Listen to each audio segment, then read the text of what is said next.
네, 안녕하세요. 만점으로 향하는 민스브릿지 김민환입니다. 자, 우리 1강이고요. 우리 7페이지부터 9페이지까지 내용, 과학과 인류의 지속 가능한 3A에 대해서 공부해 보도록 하겠습니다. 여러분들 이제 교재 펴시면 이 과학과 인류의 지속 가능한 3A가 뭐죠? 과학적 탐구 방법이죠. 자, 우리가 1단원의 지금 단원명이 뭐냐면 과학과 인류의 지속 가능한 삶이거든요.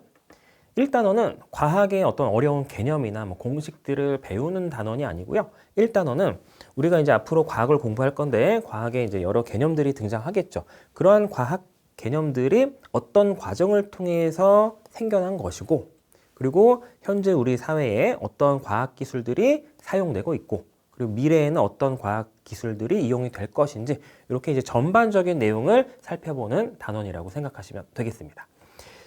자, 그래서 7페이지부터 갈게요. 자, 그래서 일단은 과학과 인류의 지속 가능한 삶이고요. 자, 이제 오늘의 윤곽 그리기입니다. 윤곽 그리기. 우리가 그림을 그릴 때 바로 색칠을 하는 것이 아니고 밑그림을 먼저 그리죠. 그렇듯이 우리가 이제 공부 첫 시간에는 윤곽 그리기라고 해서 오늘 배울 내용들을 이제 쭉 스캔하는 시간을 갖도록 할 겁니다. 그래서 첫 번째로는 이제 다른 학년과의 연계 쭉 살펴볼 거고요. 이게 왜 필요하냐면 여러분이 이제 초등학교 때 배운 내용들 당연히 세부적인 내용들은 기억이 안 나겠죠.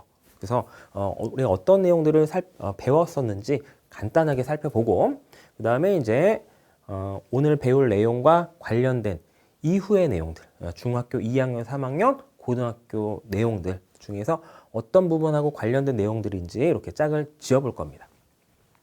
자, 그 다음에 이제 오늘의 메인은 과학적 탐구 방법이에요. 과학적 탐구가 뭐냐면, 탐구라는 것은 여러 가지가 있습니다. 대표적인 실험, 그 다음에 뭐 조사, 토론, 토의 등등등. 그래서 과학적 탐구 방법은 오늘 이 시간에 여러분이 배우게 될 탐구는 실험이라고 생각하시면 돼요. 다양한 탐구 방법들이 존재하지만, 아까 선생님이 얘기했듯이 다양한 탐구 방법들이 존재하지만 실험이라는 것의 특징이 뭐냐면, 내가 처음에 예상을 합니다. 예상 답을 내놓고 그 예상 답을 뭐예요? 검증하는 방법을 우리가 이 시간에 배우게 돼요. 뭐 한다고요? 예상 답을 내놓고 검증을 한다. 알겠죠? 그 방법에 대해서 이제 배우게 될 겁니다. 그래서 과학적 탐구 방법이에요. 자, 다른 학년과의 연계 한번 보도록 할게요. 일단은 7페이지고요. 자, 여러분이 초등학교 4학년 때 이 기후 변화와 우리 생활이라는 내용에 대해서 공부를 했고요. 그 다음에 5학년 때는 자원과 에너지라는 내용에 대해서 공부를 했어요. 이게 지금 왜 등장했냐? 우리가 오늘은 과학적 탐구 방법에 대해서 공부할 건데, 다음 시간에 과학의 발전과 인류 문명 그리고 지속 가능한 삶에 대해서 공부를 하거든요. 이 지속 가능한 삶과 관련이 있습니다. 지속 가능한 삶. 지속 가능이라는 건 뭐냐면, 자, 우리가 지금 과학 기술이 막 발전하고 있죠? 근데 긍정적인 측면만 있는 것은 아니고 과학이 발달함으로 해서 부정적인 측면도 생기죠. 대표적인 것이 자원 고갈 문제고요. 두 번째로는 환경 문제예요. 자, 자원이 다 고갈되고 환경이 파괴되면 미래가 불투명하잖아요. 그렇죠? 그러면 지속이 불가능합니다. 그래서 지속 가능한 삶이라고 하는 것은 지금도 잘 살고 그리고 미래에도 잘 살 수 있는 삶, 그게 바로 지속 가능한 삶이거든요. 자, 그래서 초등학교 4학년, 5학년 때 배운 이 기후변화와 우리 생활, 환경 문제하고 그 다음에 자원과 에너지, 이 자원 문제하고 관련이 있다라는 거죠. 자, 그 다음에 이제 중학교 3학년 때는 우리가 과학 발달과 미래의 직업, 과학이 발달하면서 직업이 생기기도 하고 사라지기도 하고, 맞죠? 그래서 그것과 우리가 다음 시간에 배울 이 과학의 발전과 인류 문명이 이제 관련이 있다라는 거고요. 그 다음에 통합과학 2는 뭐냐면, 자, 고등학교 1학년 때 통합과학이라는 것을 배우게 될 텐데, 통합과학 1은 1학기 때 배우고요. 통합과학 2는 2학기 때 배우게 되는 거예요. 그래서 여러분이 고등학교 1학년 2학기 때 배울 내용이 이제 과학기술과 미래사회라는 내용이 있거든요. 그래서 인공지능, 로봇, 뭐 사물 인터넷 등과 같이 이 과학기술의 발전에 대해서 공부를 하게 됩니다. 그래서 이제 우리가 다음 시간에 배울 과학의 발전과 인류 문명, 요 내용과 관련이 있다라는 거죠. 고등학교 때도요, 다 어려운 내용만 배우는 게 아닙니다. 이러한 내용들은 굉장히 이제 기본적이고 조금만 상식이 있더라도 충분히 접할 수 있는 그러한 부분이 되겠습니다. 자, 그래서 이런 내용들 살펴봤고, 자, 그럼 이제 초등학교 4학년 때 배운 내용을 최대한 한번 생각을 해보면서 빈칸을 채워보도록 하겠습니다. 기후변화의 원인, 인간이 뭐를 사용하는 과정에서 많은 양의 이산화탄소가 대기 중으로 배출이 된다. 자, 뭘까요? 인간이 뭐를 많이 사용하면서 많은 양의 이산화탄소가 대기 중으로 가죠? 화석연료. 화석연료입니다. 화석연료. 화석연료가 뭐죠? 화석연료라는 것은 석탄, 대표적으로 석탄, 석유, 이게 대표적이죠. 뭐 천연가스 이런 것도 있고요. 자, 그래서 기후변화가 심해지고 있다. 기후변화로 나타나는 문제. 뭐가 상승해서 물에 잠겨요? 해수면. 그렇죠? 해수면 상승으로 물에 잠긴다. 자, 온도 상승으로 멸종위기 동물이 늘어나기도 하고요. 온도 상승. 자, 사람도 더워지면 싫죠.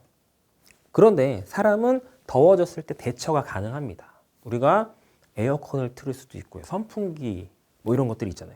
근데 동물들은요, 그런 것들이 없죠. 그래서 대처가 어렵습니다. 그래서 온도 변화에 취약한 것들이 바로 이런 동물들이 되는 거고, 특히 어떠한 동물들은 훨씬 더 취약해서 멸종, 사라질 위기에 처한 동물들도 있다. 자, 그런 내용들이 있었고요.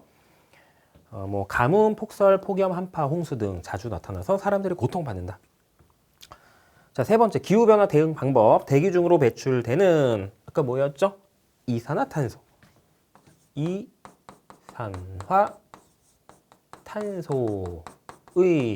양을 줄여야 한다. 양을 줄여야 돼요. 이산화탄소 때문에 점점점 더워지는 것이죠. 그래서 양을 줄여야 된다. 그래서 방법으로는 대중교통 이용하기. 그렇죠. 뭐 차 10대가 운행되는 것보다는 버스 한 대가 운행되는 것이 더 이산화탄소 배출량이 적겠죠. 대중교통, 그다음에 햇빛으로 전기 생산하고 일회용품 사용하지 않고, 그다음에 사용하지 않는 전기 플러그 뽑기, 이런 것들이 다 이제 환경에 도움이 되는 행동들이다라고 하는 거예요. 그래서 이런 것들 배웠고, 우리가 이제 1단원에서도 이러한 내용들이 등장을 합니다. 자, 그다음에 이제 5학년 내용으로 가볼게요. 자, 이 자원과 에너지라는 내용이고, 자, 우리가 생활에서 이용하는 다양한 자원, 물, 산림, 광물 자원 등이 있죠. 근데 이제 문제가 뭐냐면 자원이 끝이 있다라는 거예요. 유한하다. 언젠가는 고갈이 된다. 그래서 어떤 에너지의 이용이 필요하냐면 지속 가능한, 그래서 지속 가능한 에너지 이용이 필요하다. 이렇게 채워주시면 되고요. 태양에너지, 풍력, 수력, 해양에너지, 지열에너지, 바이오에너지, 이런 것들의 이 공통점이 뭐냐면 재생이 가능하다라는 거예요. 재생에너지라고 합니다. 재생에너지. 그렇죠? 뭐 물, 산림, 광물 자원, 뭐 특히 자원하면 이제 떠오르는 것이 그 화석 연료들이죠. 그렇죠? 그래서 석탄이나 석유는 이 매장되어 있는 게 이제 한정이 되어 있는데, 지금 여기 있는 태양에너지, 풍력에너지, 수력, 해양 등등등은 그것보다는 훨씬 더 오랫동안 사용할 수 있죠. 물론 엄밀하게 따지면 무한정은 아닙니다. 자, 보세요. 태양에너지. 태양이 존재할 때까지만 이용할 수 있죠. 그렇죠? 그런데 뭐 태양이 물론 수명이 있지만 굉장히 많이 남았죠. 그래서 그런 의미에서 접근하면 우리가 쓰고 있는 화석 연료에 비해서는 무한하다라고 표현이 가능하다라는 거예요. 그래서 재생에너지, 계속 사용할 수 있는 에너지를 얘기합니다. 자, 그래서 이제 이런 것들을 토대로 해서 이제 본격적으로 여러분들 9페이지, 8페이지 들어가 보도록 하겠습니다. 자, 과학과 인류의 지속 가능한 삶. 첫 번째로는 우리가 이제 과학적 탐구 방법에 대해서 배운다고 했었죠. 일반적으로 가설을 설정하고, 가설이라는 것은 선생님이 아까 잠깐 얘기했는데 예상답이랑 똑같아요. 예상답. 나는 이럴 것 같아. 근데 아직은 예상이에요. 뭐가 안 됐죠? 검증이 안 된 거예요. 그걸 바로 가설이라고 합니다. 그래서 가설은 잠정적인 결론이다. 이렇게 표현하거든요. 결론은 결론인데 아직 검증이 안 된 거죠. 그래서 잠정적인 결론이다. 그렇죠? 잠정적이 뭐예요? 잠시 정한 결론이에요. 아직 확정이 안 됐다라는 뜻이죠. 그래서 아까 쉽게 얘기해서는 예상답. 자, 이 정도로 기억을 합니다. 자, 그래서 가설을 설정하고 탐구 과정을 통해서 가설을 뭐 한다? 자, 이게 이제 중요한 키워드. 검증하는 방법이 주로 이용된다. 탐구 방법이 굉장히 많아요. 지금 여기에서는 이제 실험하는 것을 얘기하는 것이고, 실험 이외에도 여러분이 학교에서 탐구를 한다라고 하면 실험도 하겠지만 조사 활동을 많이 합니다. 조사도 하고 토의 토론도 많이 하고요. 이런 것들이 전부 다 큰 개념으로는 탐구예요. 그래서 궁금한 것을 해결하는 것이 탐구거든요. 그래서 궁금한 것을 우리가 조사를 통해서 확인할 수도 있다라는 거죠. 근데 이제 과학에서 지금 이번 시간에 다루는 것은 실험이에요, 실험. 그래서 실험이라는 것은 가설을 예상답을 설정을 하고 그 예상답을 뭐 하는 것? 검증하는 것이다. 자, 이게 이제 실험입니다. 과학적 탐구 방법은 자, 6단계로 세분화되는데 첫 번째로 문제 인식, 그 다음에 가설 설정, 그 다음에 탐구 설계 및 수행, 자료 해석, 결론 도출인데 처음에 여러분이 배우면 이 단계가 너무 많죠. 자, 그래서 물론 암기를 좀 해야 되지만 이것을 이 문장으로 이 단어들로 여러분이 처음에 기억하는 것보다는 조금 숫자를 부여해 볼게요. 첫 번째 1단계라고 할게요. 1단계는 문제 인식입니다. 그 다음에 두 번째 단계 가설 설정하는 거고, 자, 세 번째하고 네 번째가 교재마다 조금씩 차이가 있는데 어쨌든 간에 붙어 있을 수도 있고 분리되어 있을 수도 있고요. 그래서 여러분이 학교에서 배운 대로 기억을 하시되 일단은 분리를 한번 해보도록 하겠습니다. 그래서 탐구를 설계하는 거는 3단계고 실제로 수행하는 거, 실험을 하는 단계를 얘기하는 거예요. 그것을 이제 4단계라고 할게요. 그 다음에 그 실험을 하면은 데이터가 이제 얻어지겠죠? 그 데이터들을 보고서 해석을 하는 5단계가 있고요. 최종적으로 내가 처음에 가설, 예상 답을 만들어냈었는데 이제 여기서는 확정이 되는 거죠. 결론 도출 단계. 그래서 총 몇 단계? 6단계가 있다. 자, 이렇게 기억을 합니다. 예를 한번 들어보면 문제 인식은 이런 거죠. 만약에 자, 내가 오늘 얼음물을 먹었는데 오늘은 좀 작은 얼음을 넣은 거예요. 그랬더니 자, 어제는 내가 큰 얼음을 넣었거든요. 그랬더니 어제보다 뭔가 얼음이 빨리 녹는 느낌인 거죠. 그래서 이상하다. 이렇게 물음표가 뜨는 것이 바로 문제 인식입니다. 알겠죠? 뭔가 좀 이상한 거죠. 그래서 이렇게 물음표가 뜨는 것이 문제 인식. 물음표입니다. 물음표. 자, 그 다음에 물음표 같지 않나요? 자, 다시 한번 물음표. 자, 물음표 단계고 가설 설정은 아까 뭐라고 했죠? 예상 답이요. 그러면 내가 예상을 하는 거죠. 얼음이 작을수록 빨리 녹을 것이다. 예상을 할 수 있죠.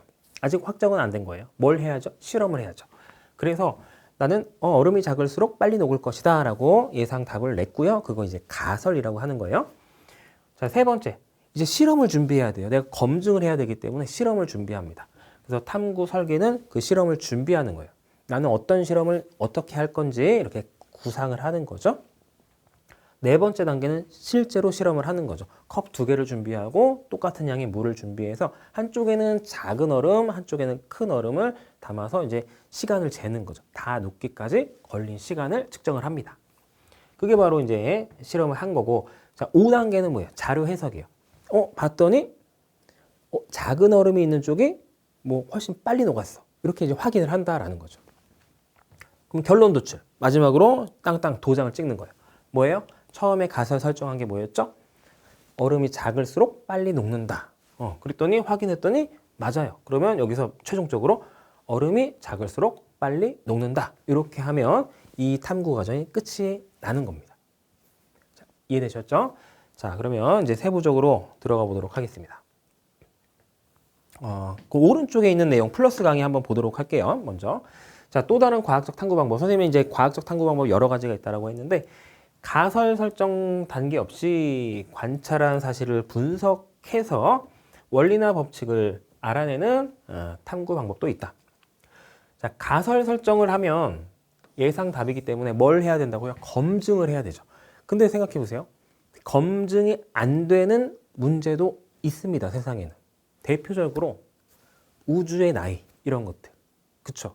우주의 나이를 시간을 다시 되돌려서 실험할 수는 없기 때문에 이런 것들은 가설을 설정해서 검증하기가 어렵죠. 그러한 경우들의 대부분의 경우는 관찰에 기반해서 관찰한 사실을 분석해서 원리나 법칙을 찾아내는 탐구 방법을 많이 사용을 합니다. 자, 이해되셨죠? 근데 이제 여러분이 학교에서 다루는 건 뭐라고요? 실험을 하는 거야. 그래서 여러분에게 만약에 탐구 주제를 찾아와라 라는 과제가 주어진다라고 하면 여러분들은 어떤 과제를 선택을 해야 되냐면 검증이 가능해야 돼요. 알겠죠? 저는 이 인류의 진화 과정에 대해서 탐구해 볼게요. 이런 것들은 적절치 않습니다. 왜냐하면 시계를 거꾸로 돌려서 진화 과정을 다시 볼 수는 없는 거죠. 자, 그래서 여러분이 실제로 실험을 할 수 있고 검증이 가능한 것들을 탐구 주제로 삼아야 된다라는 거예요. 자, 매일 밤마다 달의 모습을 관찰하여 달이 한 달을 주기로 변한다는 사실을 알아낸다. 이런 것들은 뭘 기반으로 했다? 관찰을 기반으로 했다. 그래서 조금 어려운 표현으로는 여러분 고등학교 올라가면 배우겠지만 이렇게 관찰을 하는 것, 관찰에서 탐구를 하는 것을 귀납적 탐구라고 해요. 귀납적. 좀 어렵죠? 자, 귀납적. 참고만 하세요. 귀납적 탐구 방법. 그리고 이제 가설을 세워서 하는 것을 우리가 지금 배우는 이 실험을 하는 것을 연역적 탐구 방법이라고 합니다. 자, 요거는 이제 참고만 하시면 돼요. 자, 이제 넘어가고. 자, 그래서 이제 들어가면 자, 이거죠. 자, 6단계 이제 선생님이 쭉 설명드렸고 계속 나올 때마다 이제 숫자를 부여할 겁니다. 문제인식 몇 단계? 1단계. 그래서 1단계 이렇게. 물론 써 있지만 또 적는 거예요. 자, 문제인식. 물음표가 뜬다라고 했죠? 그래서 자연이나 일상생활에서 어떤 현상을 관찰하다가 뭘 의문을 갖는다. 그래서 물음표가 뜨는 과정 이렇게 생각을 하면 됩니다. 자, 이제 물음표가 떴으니까 우리는 뭘 해요? 예상을 해야겠죠? 그래서 가설 설정 2단계 문제를 해결할 수 있는 가설을 설정한다. 가설이 뭐라고요? 잠정적인 결론. 아직은 확정은 아니에요. 그래서 잠시 정한 결론입니다. 그래서 예상답 요 정도 의미가 되겠죠. 탐구 과정을 통해 옳은지 옳지 않은지를 확인할 수 있어야 된다. 자, 옳은지 옳지 않은지 짧게 얘기해서 뭐가 가능해야 돼요? 검증이 가능해야 돼요. 검증을 할 수 있어야 된다. 자, 이해되셨죠? 여기까지가 이제 2단계고 그럼 그 다음 단계가 뭐예요? 검증을 해야죠. 검증하기 앞서서 실험 설계를 해야 됩니다. 자, 그래서 3단계 탐구 설계, 그 다음에 실제로 하는 것 4단계가 우리 교재에서 이제 묶여 있어요. 가설을 확인하는 탐구를 설계하고 그리고 설계라는 건 이제 계획하는 거죠. 계획하고 그래서 이를 실제로 한다라는 거예요. 자, 실험에 필요한 준비물, 실험 과정, 탐구 기간, 탐구 장소를 정한다. 이거는 실험을 준비하는 거죠. 그래서 3단계. 실험에서 같게 할 조건과 다르게 할 조건을 정한다. 이거 굉장히 중요한 건데 별표. 선생님이 아까 예로 든 거 있죠. 아까 이제 얼음 상황 있죠. 얼음 상황. 그러면 나는 얼음이 작을수록 빨리 녹을 것 같아 라고 생각을 했으면 어떠한 실험을 세팅을 해야 돼요? 뭐를 달리해야 되죠? 얼음의 크기죠. 맞죠? 자, 그러면 여기서 내가 달리한 조건은 뭐냐면 내가 진짜 궁금해하는 것을 다르게 한 거예요. 그렇게 생각하면 됩니다. 내가 진짜 궁금해하는 것을 다르게 세팅을 해야 돼요. 자, 그래서 같게 할 조건과 다르게 할 조건을 정한다라고 했는데 다르게 할 조건이 핵심이죠. 내가 진짜 알아보고 싶은 것을 다르게 해야 됩니다. 그러면 내가 궁금하지 않은 것들은 다 어떻게 해줘야 된다? 같게 해줘야 된다. 그렇겠죠. 만약에 내가 얼음을 잘게 넣은 컵과 그 다음에 큰 얼음을 넣은 컵이 있는데 두 쪽에 붓는 물의 온도가 달라버리면 실험이 공정하게 진행이 안 되잖아요. 맞죠? 그래서 이 다르게 할 조건을 잘 신경을 씁니다. 내가 진짜 궁금한 것을 다르게 세팅을 한다라는 거예요. 실험 결과에 영향을 줄 수 있는 조건을 통제하면서 실험을 한다. 그렇죠. 실험 결과에 영향을 줄 수 있는 조건들을 내가 컨트롤할 수 있어야 돼요. 그러니까 통제한다라는 것은 어떻게 보면은 이거죠. 같게 할 조건과 다르게 할 조건을 정하는 것이 바로 통제입니다. 조금 어려운 말로 변인 통제라는 말을 쓰는 거예요. 변인 통제. 오른쪽에 변인 뜻 나오죠? 실험에서 변하는, 자, 이게 뜻이 이겁니다. 변하는 요인이에요. 변하는 요인. 또는 변할 수 있는 요인. 이런 것들을 같게 해주거나 다르게 해주거나 하는 것을 변인 통제라는 말을 씁니다. 자, 실험하면서 관찰하거나 측정한 내용은 있는 그대로 기록을 한다. 물론 너무 당연하지만 중요하죠? 있는 그대로 기록을 해야 됩니다. 내가 이러한 가설을 썼는데, 그래서 측정을 내가 예상한 대로 안 나왔다고 해서 측정한 내용을 다르게 기록하거나 하면 안 되겠죠. 그건 조작입니다. 그렇게 하면 안 되고요. 있는 그대로 기록한다. 자, 그 다음에 자료 해석. 자료 해석 우리가 5단계 이렇게 부여하시면 되고, 탐구를 수행하여 얻은 데이터를 정리하고 분석하여 결과를 얻는다. 결과하고 결론은 다릅니다. 여러분은 단어를 잘 선택해서 써야 돼요. 결과를 얻는 것과 결론을 짓는 것은 다른 거예요. 결과와 결론은 다릅니다. 결과라는 것은 이 실험을 했죠. 그래서 그 원인에 대해서 어떤 데이터가 나왔죠. 그게 이제 결과고요. 결론은 그 전반적인 걸 토대로 내가 어떤 문장으로 딱 일반적으로 진술하는 것이 결론이에요. 조금 어렵죠. 그래서 결과에서 자료 해석 6번이 이게 6단계입니다. 6단계. 6단계에서 결론 도출. 답을 확정 짓는다. 이렇게 생각하셔야 돼요. 자, 탐구를 수행해서 얻은 자료를 정리한다. 자료를 정리할 때는 그 자료가 보기 좋으면 더 정리가 잘 됩니다. 그러니까 막 뒤죽박죽 섞여 있으면 시간이 오래 걸려요. 분석하는데. 그런데 보기 좋으면 분석도 쉽게 됩니다. 그 보기 좋다라는 것은 어떻게 했을 때냐면 표나 그래프로 정리했을 때예요.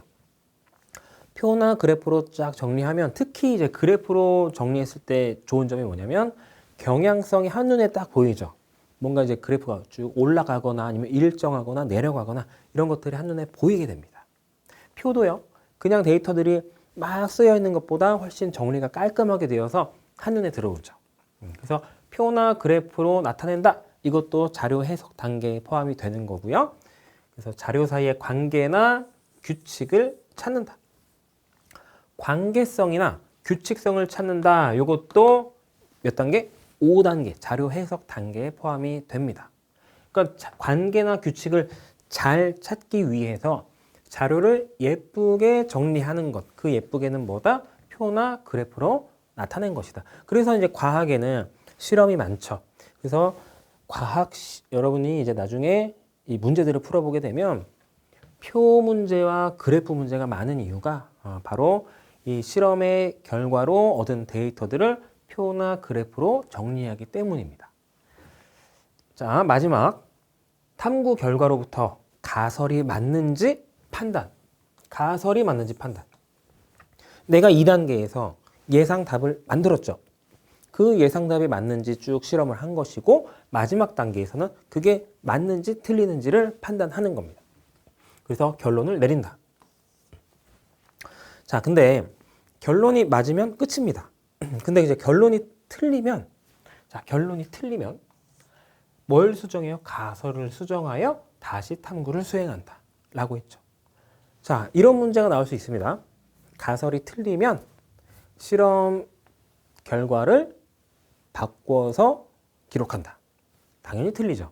그렇죠? 어떻게 해야 된다고요? 가설을 수정합니다. 가설이 틀렸다라고 생각을 해야 되는 거예요. 자, 그래서 결론 도출 단계에서 가설이 일치하지 않으면, 그러니까 탐구 결과와 가설이 일치하지 않으면 2단계로 보통 돌아갑니다. 2단계. 왜냐하면 2단계에서 가설을 세웠으니까. 그 가설을 다시 세우는 단계로 이렇게 돌아가게 되는 거죠. 이해됐죠?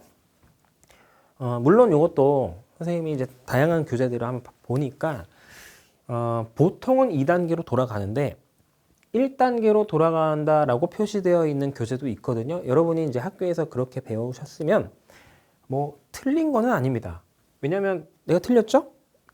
그러니까 내가 얻은 데이터하고 내 가설이 지금 안 맞죠? 그러면 두 가지예요. 가설이 틀렸거나 아니면 처음부터 내가 문제에 대해서 잘못 인식했거나 그래서 첫 번째로 돌아가기도 합니다. 이해됐죠? 어쨌든 간에 가설은 다시 설정해야 되는 건 똑같죠. 그래서 보통은 두 번째로 돌아간다. 이제 이렇게 표현이 되어 있는 것이고 여러분들 참고하시면 되겠습니다. 자, 이렇게 해서 이제 6단계에 대해 살펴봤고요. 자, 오른쪽에 보면 탐구를 계획하는 방법 나와 있어요. 두 번째 거. 자, 먼저 주변 현상을 관찰하여, 관찰이 제일 앞섭니다. 자, 여러분들 첫 번째 단계가 문제인식이죠. 문제인식 단계에 이 관찰이 포함이 되어 있는 거예요. 관찰하지 않고서 내가 갑자기 뭔가 생각하다가 이건 문제인 것 같아. 이렇게 물론 떠오를 수도 있겠지만 그것조차도 예전에 관찰한 사실을 기반으로 합니다. 맞죠?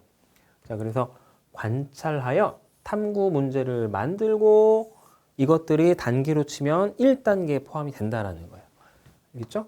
그래서 이게 1단계. 1단계 뭐였죠? 문제 인식 단계입니다. 문제 인식. 문제를 인식하는 것. 이 단계에 해당이 되고요. 자, 탐구 계획서를 작성한다. 여러분이 이제 1학기에는 시험을 안 보잖아요.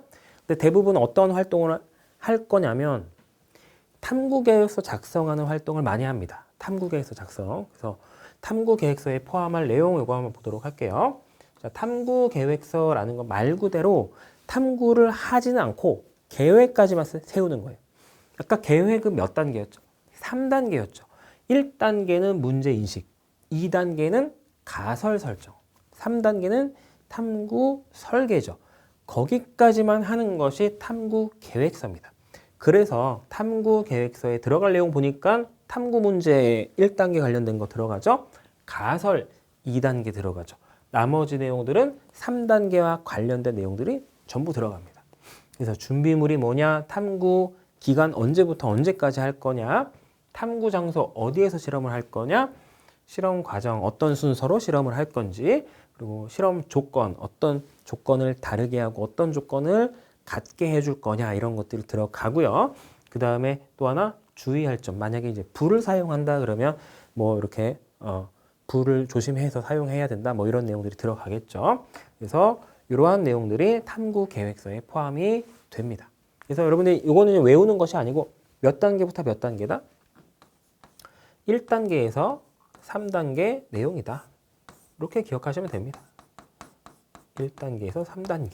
왜냐하면 실험을 하지는 않으니까. 그렇죠? 실험하기 직전까지 세우는 것이 바로 탐구 계획서다. 자, 이렇게 기억해 주시면 되겠습니다.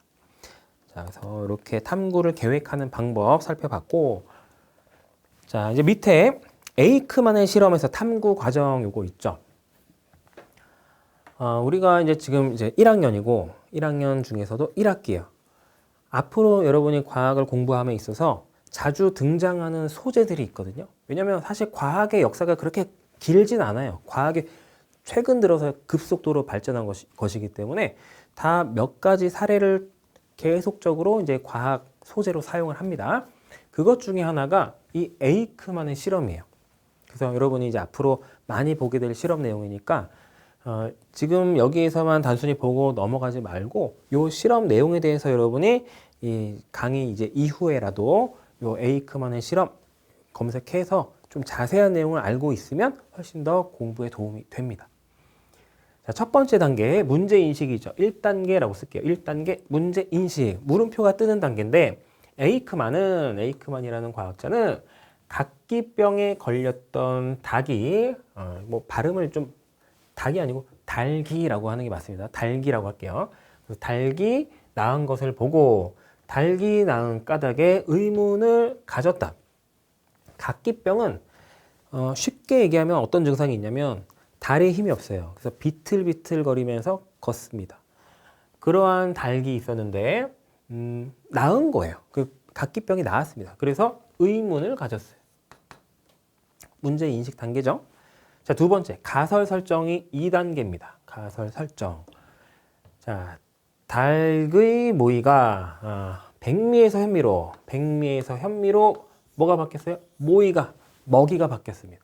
백미는 그냥 흰쌀이고 현미는 우리가 이제 쌀이 있잖아요. 쌀 껍데기가 있죠. 쉽게 얘기하면 껍데기를 완전히 벗기지 않은 그런 상태가 이제 현미예요. 조금 더 까칠까칠하고 딱딱하죠.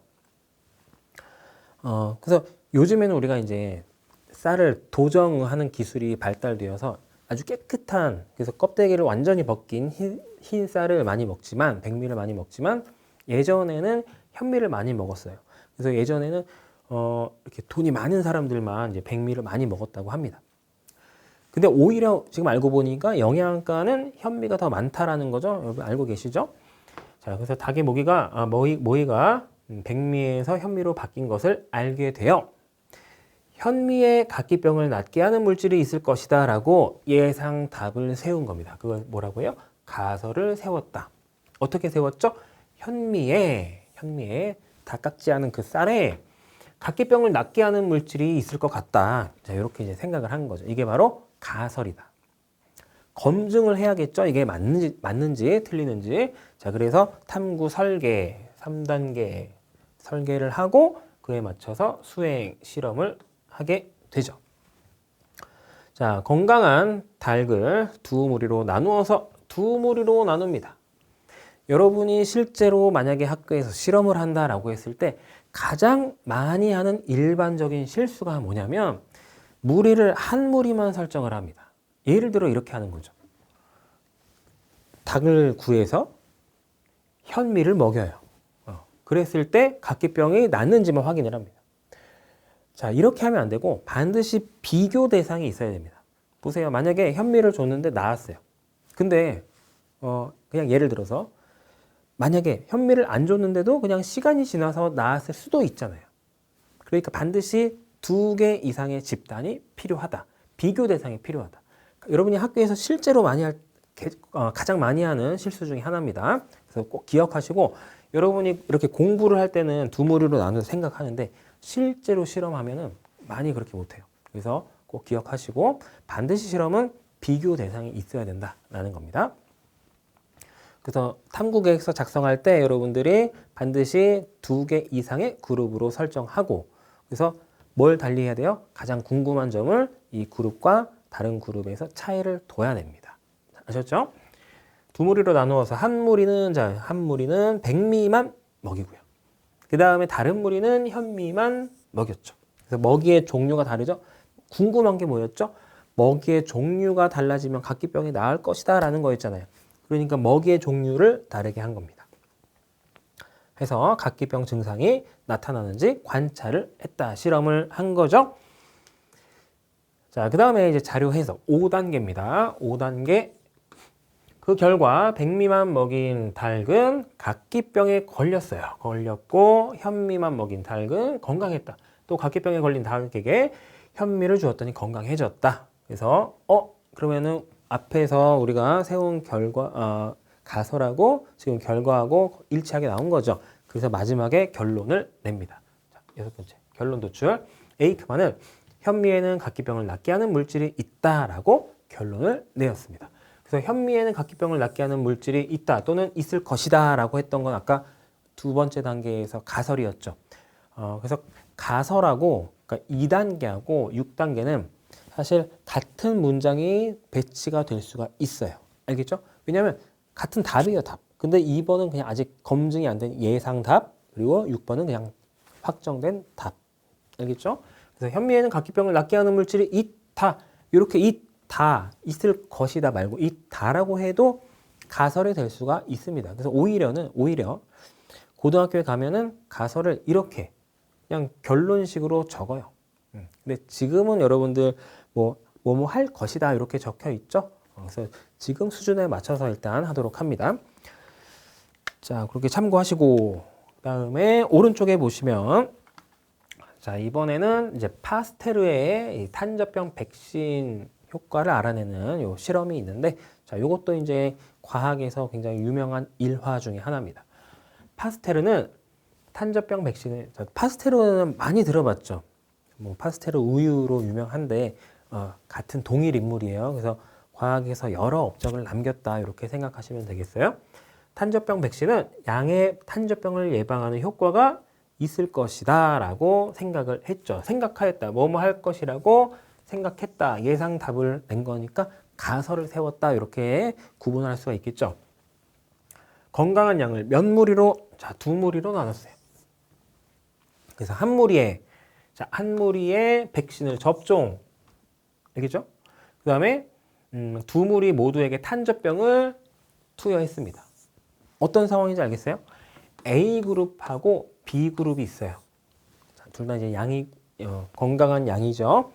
그 다음에 A에만 만약에 백신을 접종을 했습니다. 백신을 접종했고, 여기 안 했고, 이 차이가 있어요.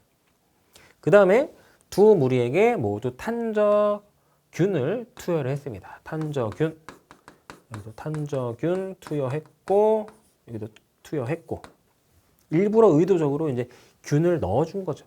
병에 걸리도록 한 거예요. 자, 그 결과 탄저병 백신을 접종한 양은 모두 건강했다. 여기 모두 건강. 네, 그렇지 않은 양은 탄저병에 걸렸어요. 여기는 병에 걸린 거죠. 자, 이렇게 실험이 나온 겁니다. 자, 정리가 됐죠? 자, 그래서 다르게 한 조건이 뭐였냐? 백신의 접종 여부죠. 그 다음에 같게 한 조건은, 자, 우리가 궁금한 게 뭐였죠? 궁금한 거는, 자, 뭐예요? 백신이 예방하는 효과가 있냐 없냐니까 백신의 여부만 다른 거예요. 자, 여기, 그쵸? 백신의 여부만 차이가 나는 겁니다. 왜냐? 궁금한 게 백신의 여부였으니까. 그래서 이렇게 이제 연결이 된다라는 거고, 나머지 조건은 다 같게 해줍니다. 그래서 탄저균을 A와 B그룹에 동시에 다 이렇게 투여를 한 거죠. 그래서 뭐 나머지 조건도 다 같았을 거예요. 먹이도 같았을 거고. 자, 그러니까 쉽게 얘기하면 백신 접종 여부 빼고는 다 똑같이 해줘야 이 양들 입장에선 공정한 상황이 되는 겁니다. 자, 이해됐죠? 그랬더니 A는 건강, B그룹은 병에 걸렸다. 자, 이런 실험 결과가 나왔기 때문에 이 파스테르가 세웠던 이 가설과 일치하게 된 거죠. 자, 그래서 이러한 실험 결과 해석하는 것 이제 뒤에서 문제로 다루게 될 겁니다. 자, 오른쪽 페이지 이제 확인 문제로 개념 쏙쏙 한번 풀어보도록 할게요. 자, 우선은 이제 과학적 탐구 방법 네모칸 채워보면 과학적 탐구 방법 뭐뭐를 설정하고, 자, 뭐가 들어가야 되죠?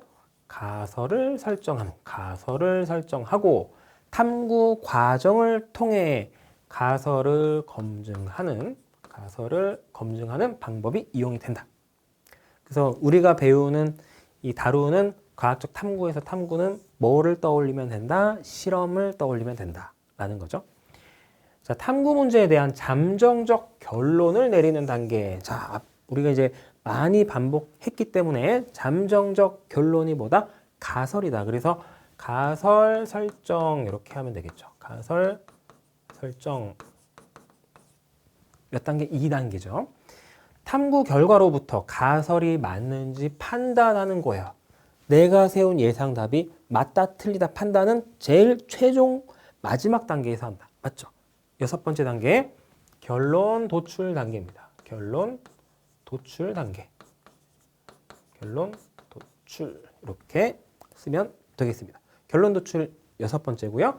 가설 설정 2번째. 그러니까 계속 이렇게 넘버링으로 연습을 해야 돼요. 그래야 이제 문제 풀이할 때 좀 더 간결하고 빠르게 접근할 수가 있습니다. 자, 이제 본격적으로 오른쪽 문제입니다.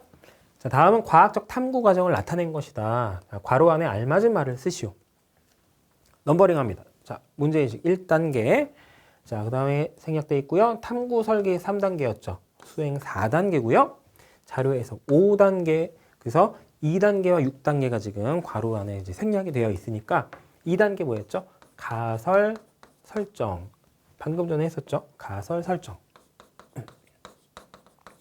그 다음에 이제 마지막 단계보다 그렇죠. 결론 도출이다.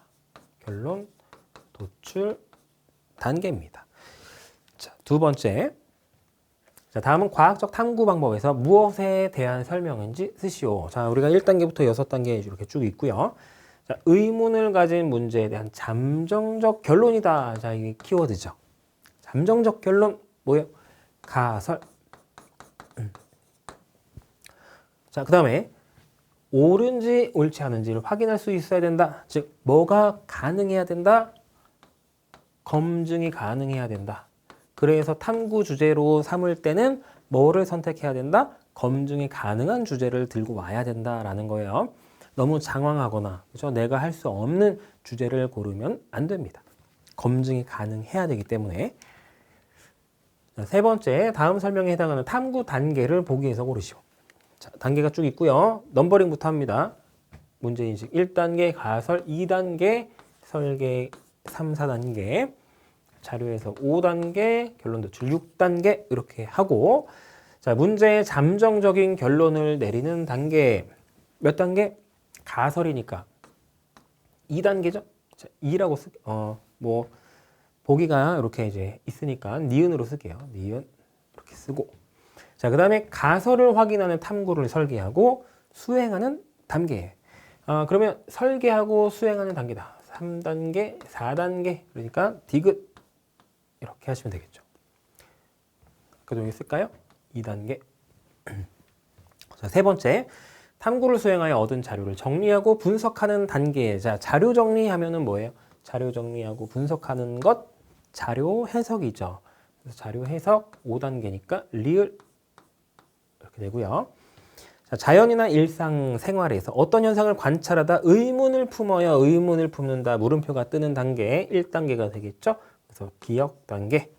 자, 탐구 결과로부터 가설이 맞는지 판단을 하고 판단을 최종적으로 하는 단계 6단계. 자, 6단계 탐구의 결론을 내린다. 그래서 미음 이렇게 쓰면 되겠습니다. 자, 다음으로 4번. 자, 다음은 에이크만이 과학적으로 탐구한 과정의 일부다. 자, 에이크만 무슨 실험을 했었죠? 그렇죠. 각기병 실험을 했었죠. 자, 이에 해당하는 탐구 단계를 쓰시오. 자, 에이크만은 이 닭이 모이가 백미에서 현미로 바뀐 것을 알게 되어서 현미에는 각기병을 낫게 하는 물질이 있을 것이다 라고 생각을 했어요. 자, 생각. 있을 것이다. 어떤 잠정적인 결론 또는 뭐 예상 답을 세운 단계죠. 그래서 탐구 단계는 2단계인 가설 뭐한다? 설정하는 단계다. 가설 설정 단계. 자, 이렇게 써주시면 되겠습니다. 그러니까 여러분이 지금은 이 각 단계의 명칭을 쓰는 것, 그러니까 가설은 떠올라도 설정인가 이렇게 헷갈릴 수 있는데 그건 이제 정상적인 거니까 처음에는 그냥 넘버링 요 훈련을 먼저 하시고 그다음에 이제 문제 풀이 하면서 다듬어 가면 됩니다. 그러니까 이런 것도 가설까지 쓰면 잘 쓴 거예요. 그래서 확인해 보면서 아, 가설 설정이었구나. 자, 이런 식으로 이제 살을 붙여가면 되겠습니다. 자, 이렇게 해서 이제 오늘 공부 마치도록 하고, 자, 진짜 공부, 오늘 공부한 내용을 토대로 나만의 핵심 정리를 간단하게 수강 후기 게시판에 올려주시면 선생님이 꼼꼼하게 확인하고 피드백 드리고 그렇게 해서 소통해 보도록 하겠습니다. 자, 그래서 많이 참여해 주시고요. 자, 다음에는 이어서 과학과 인류의 지속 가능한 삶, BC에 대해서 공부해 보도록 하겠습니다. 수고했습니다.